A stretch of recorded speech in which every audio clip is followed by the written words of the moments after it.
Hello students, welcome back to my YouTube channel the Jainit Sudhir. Jainit Sudhir में आपका स्वागत है। आज के इस लेक्चर में हम लोग लाइफ प्रोसेसेस का एक पार्ट न्यूट्रिशन के बारे में हम लोग पढ़ेंगे।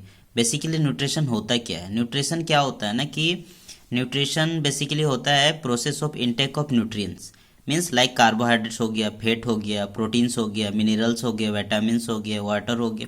इस सारे भी जितने भी चीज़ें हैं, इन लोगों को कैसे कैसे हम लोग मतलब as a organism, as a मान लीजिए ह्यूमन सिविलाइजेशन के जितने भी ह्यूमंस है या फिर कोई भी ऑर्गेनिज्म है या फिर कोई भी जानवर है, तीन सारे कार्बोहाइड्रेट्स को, फैट्स को, प्रोटीन्स को, मिनरल्स को या फिर विटामिन्स या वाटर को कैसे लेते हैं, उन लोग का तरीका क्या होता है और उसका कैसे यूटिलाइज करते हैं।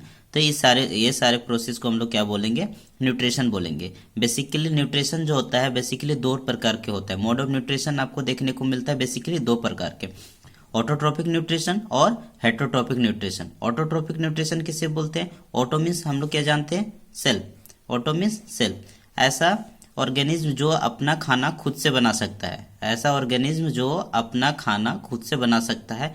किस किस के मदद से? सिंपल इनऑर्गेनिक मटेरियल्स के मदद से, लाइक कार्बन डाइऑक्साइड हो गया, वाटर हो गया, ठीक है। क्या हो सकता है? कार्बन डाइऑक्साइड हो गया, ठीक है, कार्बन डाइऑक्साइड हो गया, वाटर हो गया, ठीक है, मिनरल्स हो गया। और किसके प्रेजेंस में बनाता है? सनलाइट के प्रेजेंस में। किसके प्रेजेंस में बनाता है? सनलाइट के प्रेजेंस में। तीन सारे का यूज करके अगर कोई ऑर्गेनिज्म अपना खाना खुद से बना ले रहा है तो उसको हम लोग किस कैटेगरी में रखेंगे?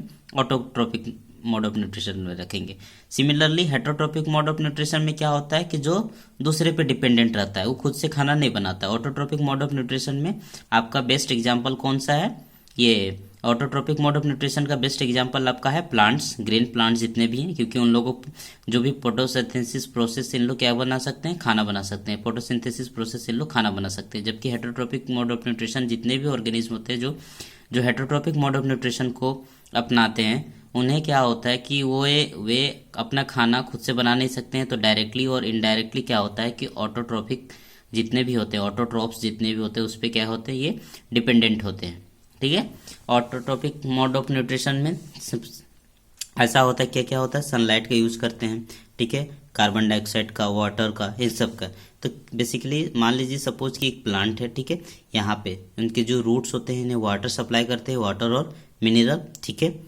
और यहाँ पे कार्बन डाइऑक्साइड इन लोग इनटेक करिए एंड देन ऑक्सीजन रिलीज करें। तो क्या होगी कि वाटर मिल गया, कार्बन डाइऑक्साइड मिल गया और सनलाइट मिल गया। इन सारे को कंबाइन करके फिर वो फोटोसिंथेसिस के प्रोसेस से वह अपना खाना बना लेते हैं, ठीक है।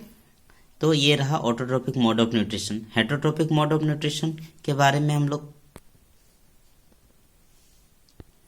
हेटरोट्रोपिक मोड ऑफ न्यूट्रिशन के बारे में हम लोग क्या जानते हैं कि हेटरोट्रोपिक मोड ऑफ न्यूट्रिशन में वैसे ऑर्गेनिज्म जो सिंपल इनऑर्गेनिक मटेरियल से लाइक कार्बन डाइऑक्साइड के, वाटर और ये सारे के मदद से इन लोग अपना खाना खुद से नहीं बना सकते, ठीक है।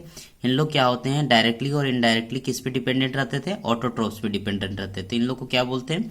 हेटरोट्रोप्स बोलते हैं। बेसिकली हेटरोट्रोप्स कितने प्रकार के होते हैं? Saprotrophic mode of nutrition, parasitic mode of nutrition और होलोजोइक मोड ऑफ न्यूट्रिशन।